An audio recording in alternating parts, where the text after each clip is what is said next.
1,000원짜리 콜라를 10,000원에 파는 방법. 자, 보통 경쟁한다 그러면 부담스럽잖아요. 근데 마이클 포토의 경쟁 전략은 경쟁을 하는 전략이 아니라 경쟁자와 싸우지 않고 싸움에서 이기는 기술입니다. 안녕하세요. CEO 서재.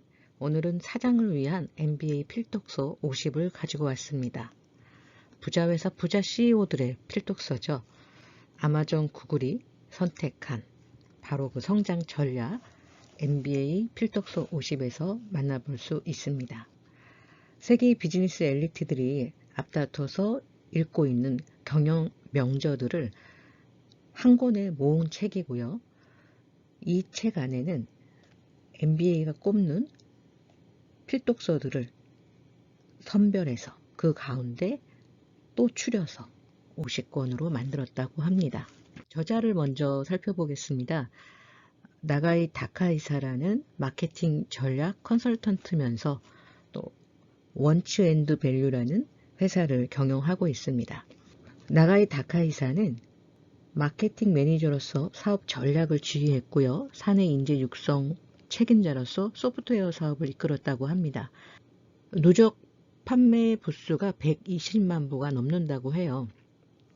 경제경영 베스트셀러 저자이고 주요 저서로는 오늘 소개해드리는 사장을 위한 MBA 필독서 50, 또 MBA 마케팅 필독서 45, 1,000원짜리 콜라를 10,000원에 파는 방법. 신기한 게요. 정말 이 한 권 한 권이 최고의 베스트셀러 책들인데 그 책을 또 모아서 베스트셀러를 만들었다는 것 같아요. 자, 그러면 이 MBA 50에서 이 50권을 어떤 기준으로 선정을 했는지 한번 체크를 해보겠습니다. 전 세계 최고 MBA가 꽂는 필독서로 수많은 경영자에게 이미 검증을 한 책들을 추렸다고 합니다. 그 책 중에서 현장에 꼭 필요한 것을 다시 추려서 50권으로 선정을 한 것이 오늘 소개해드릴 사장을 위한 MBA 필독서입니다. 출판사는 센시오고요. 센시오가 사장님들을 위한 전문 서적들을 전문적으로 발간을 많이 했더라고요. 정혜래 가업승계가 CEO를 위한 채널이다 보니까 제가 CEO를 위한 도움이 될 책들을 찾다 보니 바로 이 센시오에서 아예 모아놔서 앞으로 센시오에서 발간하는 책 중에서 우리 대표님들이 읽으시면 사업하시는 데 도움이 될 책만 제가 미리 읽고 정리해서 올리도록 하겠습니다. 책에 소개된 저자들은 이름만 들어도 알만한 마이클 포토, 게리 해멀, 제프리 무어 등 경영의 석학들이죠. 또한 뒷부분에 가면은 심리의 정말 대가들, 심리학 박사들이 쓴 책도 이 MBA 50 안에 포함이 되어 있습니다. 이미 세계적 경영대학원에서 명성을 떨치고 있는 경영의 구루들이 나에게 핵심 요점을 특강해 주는 것과 같다라고 보시면 될 것 같습니다. 책의 구성을 보면요. 기업에서 가장 많이 사용하는 전략, 마케팅, 리더십과 조직, 또 고객, 신사업, 또 사람 이렇게 다양한 주제로 챕터별로 거기에 해당하는 최고의 베스트셀러들을 모아 놓았습니다. 단순한 베스트셀러가 아니라 아까 말씀드렸던 것처럼 실전에서 이미 검증된 책들을 요약해서 한 권으로 만든 거고요. 요약하면 내용이 좀 부실하지 않을까? 사실 저도 그런 염려를 좀 했어요. 그런데 책을 읽다 보니까 한 권의 책을 정말 핵심만 정리를 해 놓았고 또 도표나 이런 걸로 직관적으로 볼 수 있게 해놨더라고요. 제가 읽어보니까 이 50권, 이 안에 들어있는 50권의 한 권이 한 10분 이내에 읽을 수가 있습니다. 그래서 보기만 해도 어려운 경영 전문 서적을 10분에 정리할 수 있다. 물론 그 정리한 걸로 다 알 수는 없겠죠. 그래서 이 책을 통해서 대표님들이 나에게 맞는 그런 주제가 있다면 그 본 책을 사서 읽어보신다면 더 많은 도움을 받을 수 있으실 것 같아요. 저부터라도 회사 경영하면서 어떤 책을 볼까 되게 볼 책은 많고 또 책이 이 경영책들은 경영서적들은 굉장히 두꺼워서 심리적인 부담이 커요. 그런데 여기서 어떻게 보면 우리가 경영하면서 필요한 모든 지식들을 지식들의 로드맵 같은 책인 것 같아요. 1장은요, 전략입니다. 전략에서는 총 10개의 책을 요약을 해줬고요. 첫 번째가 마이클 포터의 경쟁 전략이라는 책입니다. 자, 보통 경쟁한다 그러면 부담스럽잖아요. 근데 마이클 포터의 경쟁 전략은 경쟁을 하는 전략이 아니라 경쟁자와 싸우지 않고 싸움에서 이기는 기술입니다. 미국 경영자들이 머리맡에 놓고 잔다는 바로 그 경영 전략 서적이라고 합니다. 잘 아시는 구글이나 아마존의 CEO들도 늘 이 책을 교과서처럼 보면서 기업을 경영하는 데 도움을 받고 있다고 해요. 경영 전략 서적의 바이블. 네. 경쟁이 싫다면 대표님들이 이 책을 통해서 싸우지 않고 경쟁하지 않고 이기는 방법들을 배울 수 있습니다. 자, 마이클 포터의 경쟁 전략 중에서 이 책에서 이렇게 도표화한 업계의 경쟁 상황을 가늠할 수 있는 5가지 힘, 이런 내용이 도표로 나와 있어서 업계의 경쟁자, 공급자, 잠재적 진입자, 현재는 진입을 하지 않았지만, 그리고 구매자, 그리고 내 제품을 대체할 대체품들, 이런 부분들의 분석을 통해서 앞으로의 나의 사업을 어떻게 진행해야 하는지 잘 요약이 되어 있습니다. 요거는 제가 따로 영상을 상세하게 좀 준비를 해서 업로드 할 거고요. 오늘은 제가 이 책을 처음 접했을 때 가장 관심이 갔던 부분 소개해 드리도록 하겠습니다. 자, 6장인데요. 6장은 사람. 네, 저도 기업을 하다 보니까 제일 중요한 게 사람이더라고요. 결국은 사람이 우리 회사의 미래를 만드는 것 같습니다. 그런데 이 중요한 인적 자원을 오너가 어떻게 하냐에 따라서 최대한 끌어올릴 수도 있고요. 오히려 있는 능력마저 죽일 수가 있더라고요. 그래서 제가 이 책을 사서 처음에 본 게 바로 6장 사람편이고요. 오늘 대표님들께 소개해드리고 싶은 책은 43번 책, 마음의 작동법이라는 책입니다. 사람의 마음을 움직이는 데에도 특별한 방법이 필요하다고 합니다. 대표님들, 우리 직원들의 마음을 움직일 수 있다면 회사 경영하는데 큰 도움이 되시겠죠. 자, 지금부터 시작하겠습니다. 마음의 작동법 책에는요, 당신을 움직이게 하는 만족의 힘, 마음의 작동법은 무엇이 사람을 움직이게 하는지 에드워드 L. 대시 교수의 학문적 성과를 집대성한 책입니다. 그는 40년간 인간 행동의 동기 연구에 전념해온 사회 심리학자로 당근과 채찍이 사람의 행동을 결정한다는 스키너의 심리학 전통을 뒤집고 인간이 외적 동기보다 스스로 결정한 자발적 선택에 더 큰 힘을 발휘한다는 자기 결정성 이론을 발표했습니다. 무엇이 사람을 움직이는가에 관한 저자의 학문적 성과를 집대성한 마음의 작동법은 세계 3대 미래학자 중 한 명인 다니엘 핑크, 감성지능의 창시자 데니얼 골먼과 같은 세계적 석학들의 사상에 영감을 준 책으로 출간 이후 16년간이나 아마존 장기 베스트셀러에 올라있는 심리학의 고전입니다. 정말 대단한 책이죠. 네, 이 책을 오늘 요약해 드리도록 하겠습니다. 무엇이 당신의 마음을 움직이는가? 자, 이 책에서 소개한 내용 중에서요, 이런 내용이 있더라고요. 동물원에서 물개쇼를 본 적이 있는가?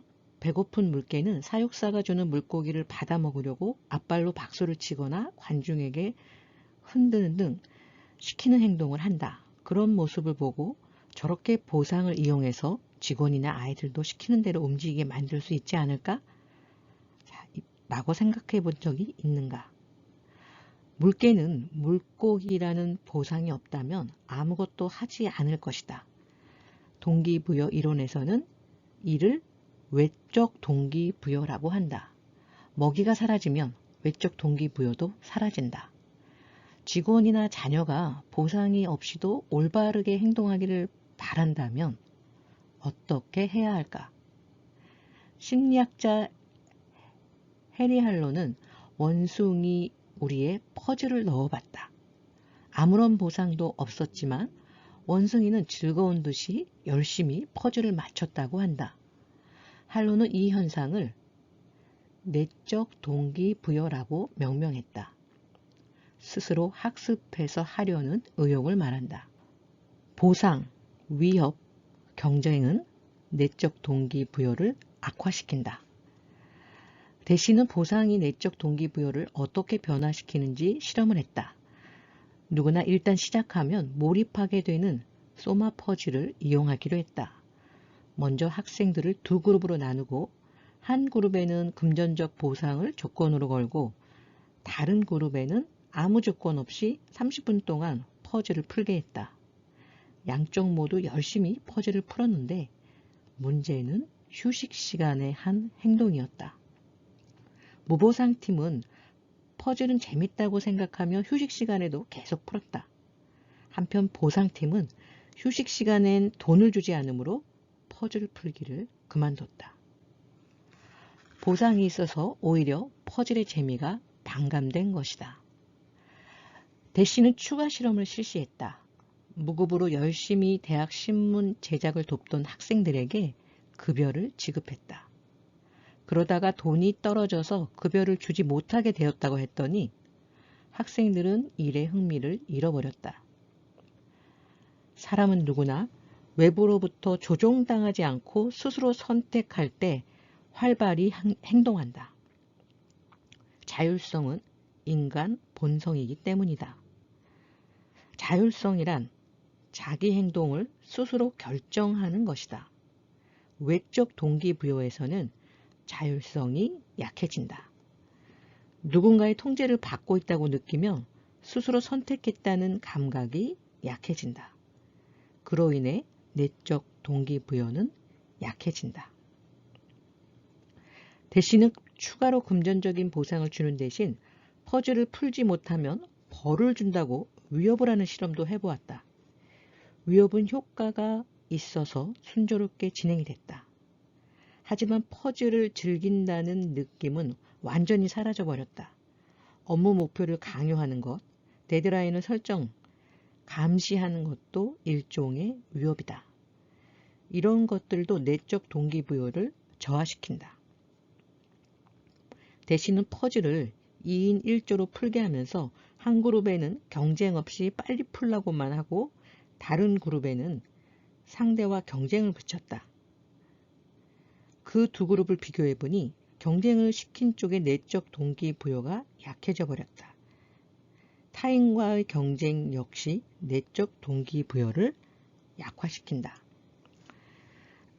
정리하자면 보상, 위협, 경쟁은 모두 내적 동기부여를 약하게 만들거나 소멸시킨다.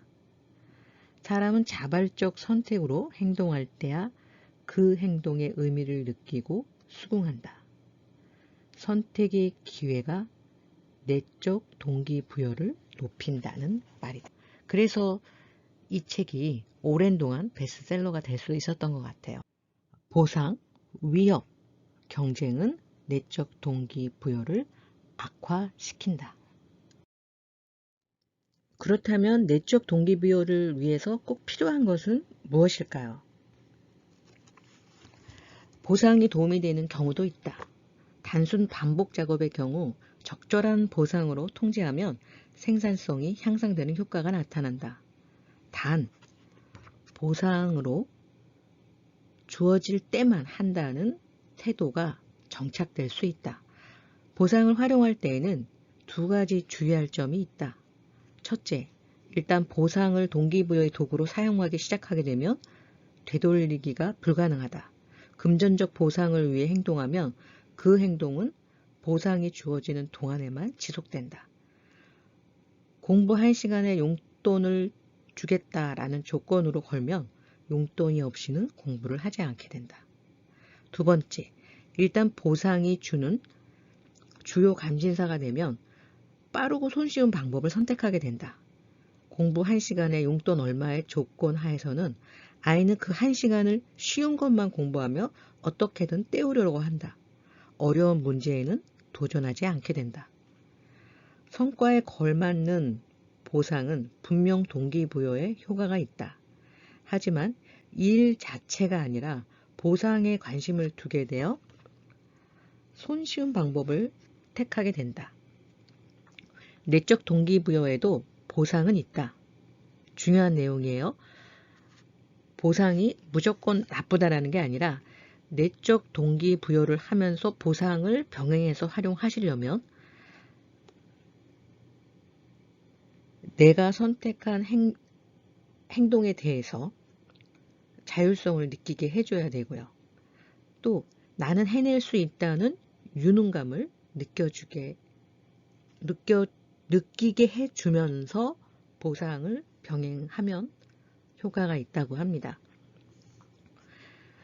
내적 동기부여의 가장 큰 보상은요, 즐거움과 성취감이라고 합니다.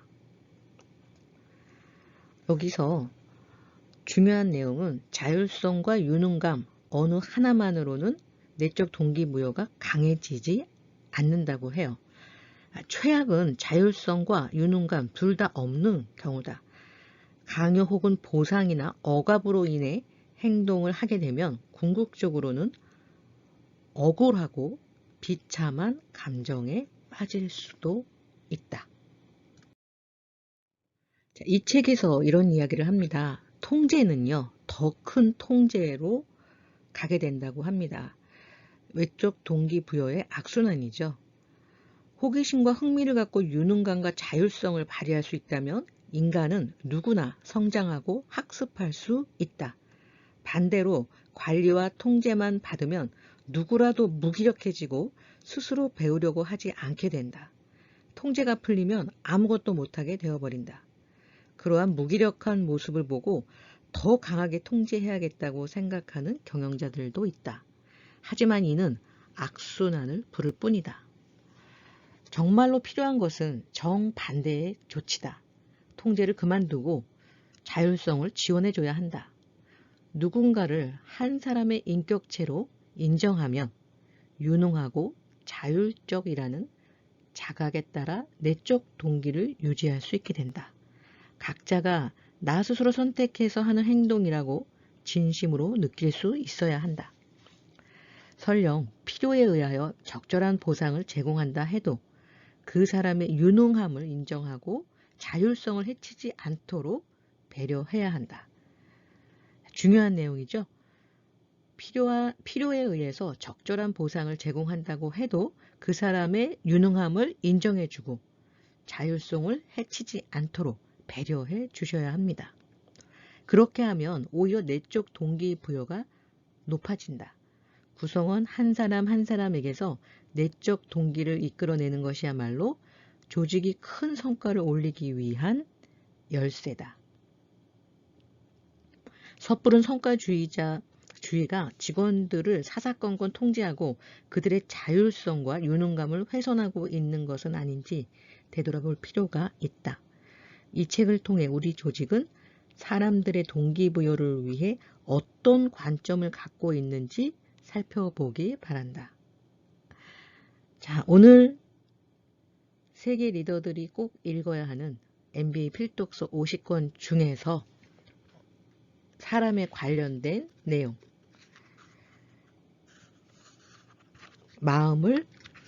마음의 작동법에 대해서 함께 나눴고요. 정리해 드릴게요. 관리와 통제로는 사람을 스스로 움직이고 배우게 만들 수 없다. 자율성을 최대한 끌어내어 스스로 유능감을 경험하는 내적 동기부여의 방법을 창안하라. 네. 오늘 책의 하이라이트입니다. 대표님들, 우리 직원들 머릿속에 떠오르실 거예요. 과연 내가 그 사람들을 통제하고 위협하지는 않았는지 한번 생각해 보셔야 될 것 같고요. 통제하고 위협을 한다고 하면은 하는 사람도 정말 힘들잖아요. 그런데 직원들 스스로 내적 동기부여를 받을 수 있게 자율성과 요능감을 가질 수 있게 해주신다면 지금보다 훨씬 더 많은 성과를 낼 수 있지 않을까 하는 생각을 하게 되고요. 자, 이 내용은 지금 나온 이론이 아니라 벌써 수십 년 전부터 많은 기업들이 활용을 해보고 검증된 내용입니다. 자, 우리 회사에도 꼭 적용해 보실 것을 추천드립니다. 자, 오늘 영상 도움이 되셨다면 구독과 알림 설정, 그리고 궁금하신 부분 댓글 주시고요. 구독, 알림 설정, 댓글은 영상을 준비하는 저에게 정말 큰 힘이 됩니다. 감사합니다.